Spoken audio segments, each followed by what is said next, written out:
Assalamualaikum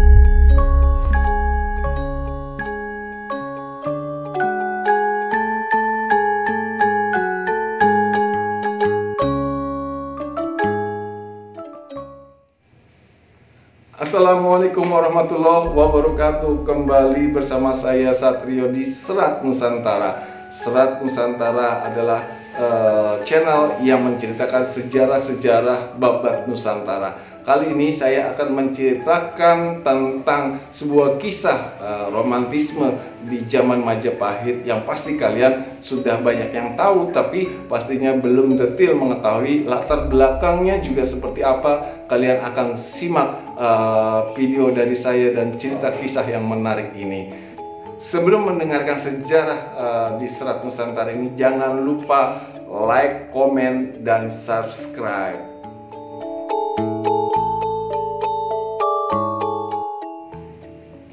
Ada cerita rakyat dari Banyuwangi tentang Damar Wulan dan Minak Jinggo. Tapi sebelum cerita ini ada sepenggal kisah pengantar yang nyaris dilupakan orang. Tersebutlah seorang ratu dari Majapahit bernama Dewi Suhita yang bergelar Ratu Ayu Kencono Wungu. Ia adalah penguasa kerajaan Majapahit yang ke-6. Pada era pemerintahannya, Majapahit berhasil menaklukkan banyak daerah yang kemudian dijadikan sebagai dari wilayah kekuasaan kerajaan yang berpusat di Trowulan. Salah satu kerajaan yang menjadi incaran Majapahit adalah kerajaan Belambangan yang dipimpin oleh Adipati Kebo Mercusuar. Adipati ini terkenal sakti dan Ratu Majapahit itu pun berupaya untuk menundukkannya dengan sebuah sayembara. Barang siapa yang mampu mengalahkan Adipati Kebo Mercusuar, maka dia akan kuangkat menjadi Adipati Belambangan yang baru. Demikian maklumat Ratu Ayu Kencono Wungu yang dibacakan di hadapan seluruh rakyat Majapahit pada saat itu. Sayembara itu pun diikuti oleh puluhan orang, namun semua gagal. Gagal mengalahkan kesaktian Adipati Kebo Mercusuar. Hingga datanglah seorang pemuda yang tampan dan gagah perkasa bernama Jaka Umbaran. Rupanya Jaka Umbaran mengetahui kelemahan Adipati Kebo Mercusuar, bahwa Adipati itu hanya dapat dikalahkan dengan pusakanya sendiri. Maka dia memerintahkan Dayun sahabatnya untuk mencuri pusaka tersebut. Akhirnya Jaka Umbaran berhasil mengalahkan Adipati Kebo Mercusuar. Ratu Ayu Kencono Wungu sangat gembira dengan kekalahan Adipati Kebo Mercusuar. Ia pun menobatkan Jaka Umbaran menjadi Adipati Belambangan yang baru dengan gelar Minak Jinggo. Nah, catatan cerita ini adalah Kebo, Lembu atau Mahisa adalah gelar kebangsawan putra seorang raja. Dengan nama Kebo berarti dia putra raja yang ditempatkan di Belambangan. Lebih tepatnya putra Raja Hayamuruk yang menjadi raja di Belambangan.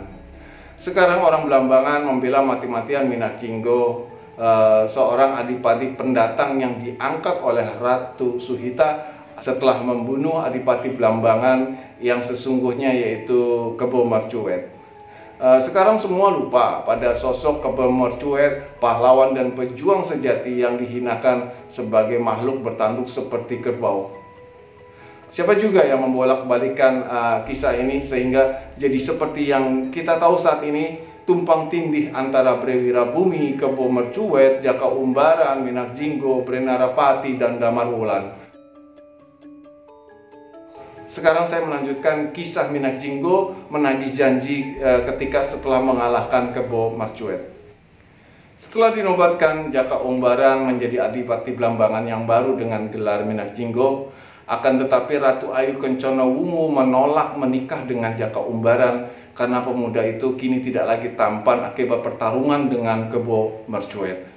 Jaka Umbaran alias Minak Jinggo tetap bersikeras menagih janji. Ia datang ke Majapahit untuk melamar Ratu Ayu Kencono Wungu. Meskipun pada saat itu ia telah memiliki dua selir bernama Dewi Wahita dan Dewi Puyengan. Lamaran Minak Jinggo bertepuk sebelah tangan karena sang ratu tetap tidak sudi menikah dengannya. Penolakan itu membuat Minak Jinggo murka dan dendam kepada Ratu Ayu Kencono Wungu. Untuk melampiaskan kemarahannya, Minakjinggo merebut beberapa wilayah kekuasaan Majapahit sampai ke Probolinggo yang sering kita kenal perang Paregreg. Tidak hanya itu, Minakjinggo pun berniat untuk menyerang ibu kota Majapahit. Nah, Ratu Kencana Wungu sangat khawatir karena mendengar bahwa Minakjinggo ingin menyerang kerajaannya. Maka ia pun menggelar sayembara kedua.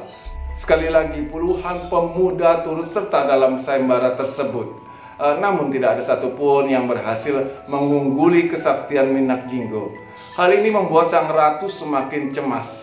Saat kekhawatiran sang ratu semakin besar, datanglah seorang pemuda tampan bernama Damarwulan. Nah, pertarungan sengit antara dua pendekar sakti itu pun terjadi. Keduanya berselisih berganti menyerang, namun akhirnya Damarwulan kalah dalam pertarungan itu hingga pingsan terkena pusaka Gada Wesi Kuning milik Minakjinggo. Damarwulan pun dimasukkan ke dalam penjara. Rupanya kedua selir Minakjinggo, Dewi Wahita dan Dewi Puyengan, terpikat melihat ketampanan Damarwulan. Mereka pun secara diam-diam mengobati luka pemuda itu. Bahkan mereka juga membuka rahasia kesaktian Minakjinggo. Pada malam harinya Dewi Sahita dan Dewi Puyengan mencuri pusaka Gada Wesi Kuning saat Minakjinggo terlelap. Pusaka itu kemudian mereka berikan kepada Damarwulan. Nah, setelah memiliki senjata itu, Damarwulan pun kembali menantang Minakjinggo untuk bertarung. Alangkah terkejutnya Minakjinggo saat melihat senjata pusakanya ada di tangan Damarwulan. Minakjinggo pun tidak bisa melakukan perlawanan sehingga dapat dengan mudah dikalahkan. Akhirnya Adipati Blambangan itu tewas oleh senjata pusakanya sendiri. Damarwulan menggal kepala Minakjinggo untuk dipersembahkan kepada Ratu Ayu Kencana Wungu. Damarwulan pun berhak menikah dengan Ratu Ayu Kencana Wungu dan mendampinginya menjadi Raja Majapahit.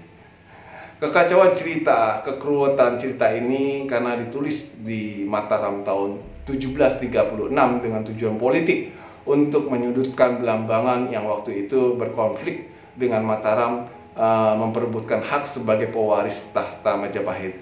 Para pujangga Mataram mencampur aduk kejadian-kejadian tahun 1406, 1429, 1736, 1479, 1428 menjadi cerita-cerita di atas. Nah, perhatikan poin-poin ini. Satu, perang Paregreg terjadi sekitar tahun 1406 antara Wikra Mawardana Majapahit Barat atau Trowulan melawan Brewirabumi atau Majapahit Timur.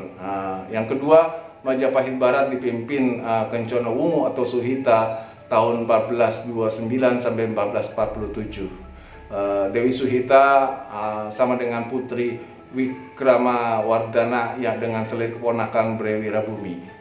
Yang ketiga, Blambangan yang dipimpin oleh Kebo Marcuet, yaitu keturunan dari Bali. Yang dimaksud adalah Pangeran Danuningrat atau Raja Blambangan ke-17 tahun 1736 sampai 1763 yang berkuasa saat cerita Damarwulan ini ditulis di Mataram. Saat itu ada konflik Mataram dengan Blambangan. Prabu Danuningrat digelar Pangeran Minakjinggo oleh bangsawan Mataram untuk menguatkan cerita palsu itu. Nah, Joko Umbaran atau Jaka Umbaran putra Ki Ajar Pamengger ikut sayembara mengalahkan Kebo Marcuet. Yang mengadakan sayembara itu adalah Wikra Wamardana dan yang ikut sayembara itu adalah Gajah Nampati. Nah, saat itu bahkan Suhita belum lahir. Jadi Ki Ajar Pamengger adalah lembu Mirunda, putra dari Brawijaya ke-1 yang menjadi guru spiritual di Gunung Bromo. Putra Ki Ajar Panengger adalah menak sembar atau menantu Prabu Silung Laut, Raja Blambangan yang keempat yang berkuasa tahun 1478-1479. Kemudian menak sembar naik tahta sebagai raja kelima tahun 1479-1489. Joko Umbaran ini siapa? Nah, jika Joko Umbaran ini adalah menak sembar, maka yang terjadi bukan penaklukan tetapi ikatan pernikahan antara Trah Lembu Mirunda dengan Trah Blambangan. Jika Joko Umbaran melakukan penaklukan, maka dia adalah Gajah Narapati. Nah, yang kelima, Joko Umbaran menang diangkat jadi Adipati Blambangan. gelar Menak Jinggo ingin menagih janji dan melamar Suhita. Yang keenam, Damarwulan ikut sayembara kedua mengalahkan Menak Jinggo, menikah dengan Suhita. Damarwulan adalah Arya Damar atau Adipati Palembang, dan yang dikalahkan Damarwulan adalah Gajah Narapati tahun 1428 untuk menuntut balas atas kematian Bre Wirabumi atau kakek Suhita yang dibunuh oleh Gajah Narapati. Jadi Menak Jinggo bukanlah keturunan Hayam Wuruk. Menak Jinggo bukan Bre Wirabumi. Jadi jika Menak Jinggo adalah Bre Wirabumi putra Hayam Wuruk, tidak mungkin mau melamar Suhita karena Suhita adalah cucu keponakannya sendiri. Nah, itulah cerita singkat dari saya tentang Menak Jinggo, Damarwulan, dan Ratu Ayu Kencono.